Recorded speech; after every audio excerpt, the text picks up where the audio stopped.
ఇక రోహిణి వాళ్ళ అమ్మని చూడ్డానికి హాస్పిటల్‌కయితే వెళ్తూ ఉంటుంది. ఆళ్ళమ్మ స్పృహలోకి రాగానే వాళ్ళ అమ్మని తిడుతూ ఉంటుంది. "ఏంటమ్మా ఏమైంది? నువ్వు వచ్చి వచ్చి ఆ మీనా బాలులకే దొరకాలా?" అని చెప్తూ ఉండగానే ఈలోపే బాలు, మీనా ఇక లోనికైతే వస్తుంటారు. వాళ్ళ అమ్మతో మాట్లాడుతూ ఉండగానే ఇక ఆమెకు స్పృహ వచ్చిందా అని చెప్పేసి బాలు అడిగితే, "ఆ! వచ్చిందండి.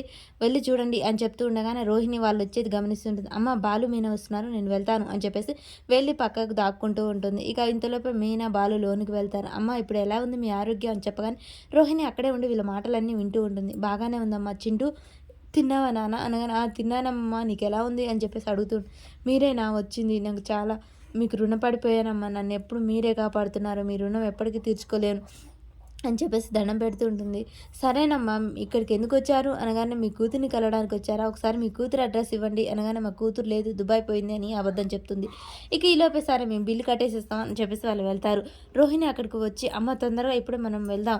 ఇక్కడి నుంచి వాళ్ళకు కృతజ్ఞతలు చెప్పాలి. వాళ్ళు చెప్పితే వెళ్ళకుండా వెళ్తే బాగోదు" అనగానే, "అప్పుడు కానీ నేను దొరికిపోతాను" అని చెప్పేసి హడావిడి చేసి ఉంటుంది. "ఏవండీ మీకు అసలు వాళ్ళ మీద అనుమానం రావట్లేదా? ఆ ముసలావిడ ఎందుకో నాకు అబద్ధం చెప్పినట్టు అనిపిస్తుంది. ఆళ్ళ కూతురు గురించి ఏ ఆచూకీ చెప్పట్లేదు. దాటేస్తుంది. నాకైతే చాలా అనుమానంగా ఉంది ఆమె మీద" అని చెప్పేసి అనగానే రోహిణి వీళ్ళ మాటలు వింటూ ఉంటుంది. మీనా తన మీద అనుమానం వచ్చి బాలుతో అయితే చెప్తూ ఉంటుంది. ఇక రోహిణి ఇదే సమయాన్ని, "అమ్మ ఇప్పుడే మనం వెళ్ళిపోవాలి. తొందరగా రండి" అని చెప్పేసి తీసుకెళ్తుంది. ఇక బిల్లు ఎంతయింది అని చెప్పగానే, "10,000 అయిందమ్మా" అని చెప్తుంది. బిల్లు ఇచ్చేసి బిల్లు చిట్టు కూడా తీసుకోకుండా అక్కడి నుంచి అయితే హడావిడిగా వెళ్ళిపోతూ ఉంటారు. ఈలోపే బాలు డబ్బులు డ్రా చేసుకొచ్చి మీనా, బాలు ఇక అక్కడికైతే వస్తారు. "ఇక్కడేంటి లేదు ఎక్కడికి వెళ్ళింది" అని చెప్పేసి పక్కనున్న నర్సుని పిలిచి అడుగుతూ ఉంటారు. "లేదండి ఇప్పుడే వాళ్ళ రిలేటివ్స్ వచ్చి ఎవరో తీసుకెళ్లారు" అని చెప్పగానే బిల్లు కట్టడానికి వెళ్తారు. బిల్లు కట్టేశారు అని చెప్పగానే ఇక నర్సు, "ఎవరు తీసుకెళ్లారు?" "ఏమోనండి ఎవరో వాళ్ళ రిలేటివ్ అంట" అని చెప్తూ ఉంటుంది. మీనా మాత్రం, "చూసారా మీకు అనుమానం ఇప్పుడు క్లియర్ అయిందా? నిజంగా ఆమెకు ఎవరు లేరన్నది. ఇంతలో రిలేటివ్ యాంచొచ్చింది, ఫోన్ కూడా లేదు.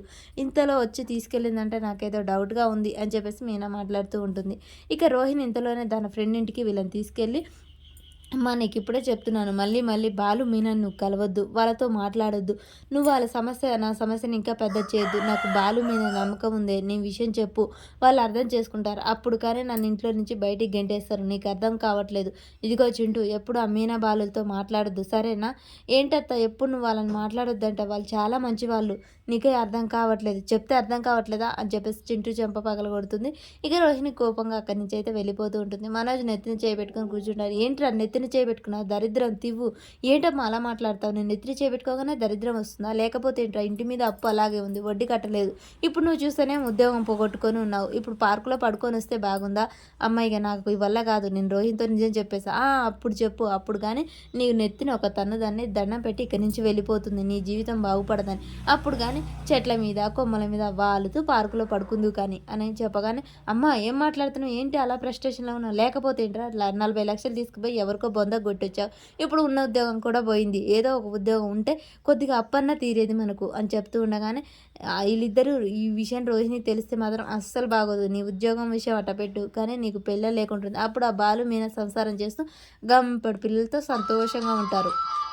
అప్పుడు గాని రోహిణి నిన్ను చీకొట్టి వెళ్ళిపోతుంది అని చెప్పేసి వీళ్ళిద్దరు మాట్లాడుకుంటూ ఉంటారు. ఈలోపే రోహిణి అయితే లేస్తుంది. "అలా మాట్లాడతావేంటమ్మా చీదరింపుగా" అని చెప్పేసి, "లేకపోతే ఏంట్రా ఉద్యోగం మంచి ఉద్యోగం చూసుకోమంటుంటే" అనగానే రోహిణి ఆ మాట అంటుంది. అటు చూసి ప్రభావతి ఇక మనోజ్ షాక్ అయి నిలబడతారు. "అత్తయ్య ఏంటి ఉద్యోగం అంటున్నారు, మంచి ఉద్యోగం, ఈ ఉద్యోగం లేదా?" అని చెప్పేసి అడుగుతూ ఉంటుంది. "ఆహా అలా కాదమ్మా, ఉద్యోగం ఉంది. ఉద్యోగం అడిగిపోతుంది అక్కడనే ఉంది. కాకపోతే దీనికంటే మంచి ఉద్యోగం చూసుకో అని చెప్తున్నాను" అని చెప్పగానే, ఫస్ట్ అయితే ఈ ఉద్యోగం చేయని, మంచి ఉద్యోగం దొరికినాడు దానికి పోతాడు కానీ, నేను బాలుకి మాట ఇచ్చాను. ఈ నెల జీతంతో మనం ఇల్లు ఖర్చులు చూసుకోవాల్సిందే. సరేనా? ఆ! చూసుకుందాం, చూసుకుందాం అని చెప్తాడు.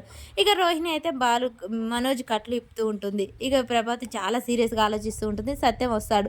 "ఇదేంటి మీనా, మీనా అని పిలుస్తుంది. ఏంటి మీనా అని పిలుస్తున్నారు? కానరాట్లేదా? మనశ్శాంతి కోసం అయితే మంచినీళ్ళు తాగండి" అని చెప్తూ ఉండగానే బాలు, మీనా ఇంట్లోకి వస్తూ ఉంటారు. వచ్చారు సంఘకర్తలు, సేవకర్తలు అని చెప్పేసి ఇక ప్రభావతి మాట్లాడుతూ ఉంటుంది. రోహిణి, మనోజ్ బయటకొచ్చి వింటూ ఉంటారు. "ఏంటి అసలు ఏం జరిగింది? ఏం మాట్లాడుతున్నావు?" అనగానే, "ఆ! ఏం జరిగిందో నేను చెప్తాను నాన్న. ఆ రోజు నల్లపూసల ఫంక్షన్ రోజు ముసలావిడ వచ్చింది కదా!" "ఆ! తెలుసు. అమ్మ పక్కూరేంటట కదా తనది. తను కళ్ళు తిరిగి పడిపోతే మేము జాయిన్ చేశాం" అని చెప్తూ ఉంటుంది మీనా. ఇక ఆ మాటలు వినగానే రోహిణి షాక్ అయి చూస్తూ ఉంటుంది. ఈలోపే పోలీసులైతే ఇంటికొస్తారు. "ఏంటి ఇలా వచ్చారు?" అని చెప్పగానే, మనోజ్ ఎక్కడ అనగానే మా మనోజ్ ఎందుకు అదేనా మా కళ్యాణ్ విషయంలో కేసు పెట్టారు కదా అని చెప్తూ ఉండగానే ఆహా ఆ డబ్బులు ఎత్తుకుపోయిందా అని చెప్పేసి అడుగుతూ ఉంటారు. ఇంతలోపు మీనా బయటికి వస్తూ ఉంటుంది. నువ్వేంటమ్మా మీనా ఇక్కడున్నావు అదేంటి తనేదో మీకు బాగా తెలిసిన మనిషిలాగా పలకరిస్తున్నారు. తెలుసమ్మా బాలు బైకు పోయింది కదా రోజు పోతే దానికేం సంబంధం అని చెప్పేసి అనగానే బాలు బైక్ కొట్టేసింది ఎవరో కాదు వీళ్ళ తమ్ముడు శివేనే అందుకే మాకు తెలుసు ఈమె అని చెప్పేసి కానిస్టేబుల్ అంటారు. ఇక ప్రభాత్ ఆ మాట దొరకగానే ఇక మీనాకు దొరికిందే ఛాన్స్ అన్నట్టు ఓహో ఆ దొంగల ముఠాలో నుంచి ఈమెడ గారిని మా ఇంటికి అంటకట్టారా ఇక బాగానే ఉంది ఇన్ని రోజులు పూల వాళ్ళే అనుకున్నా ఇక దొంగలు కన్నా ఆ దొంగల ముఠా నుంచి ఈమెను మమ్మల్ని అంటగట్టారనమాట మా హరిశ్చంద్రుడు సత్య హరిశ్చంద్రుడు అని చెప్పేసి సత్యాన్ని చూస్తూ మాట్లాడుతూ ఉంటుంది ప్రభావతి. ఇక రెచ్చిపోయి ఆ విషయంలో ఇష్టం వచ్చినట్టు మాట్లాడుతూ ఉంటుంది. మరి ఈ విషయంలో బాలు వచ్చి ఏమన్నా ప్రభావతికి సమాధానం చెప్తాడా లేకుంటే మీనా అవమానంతో బాగా బాధపడుతుందా అసలు ఏం జరుగుతుంది అనేది మనకు నెక్స్ట్ వీడియోలో తెలుస్తుంది.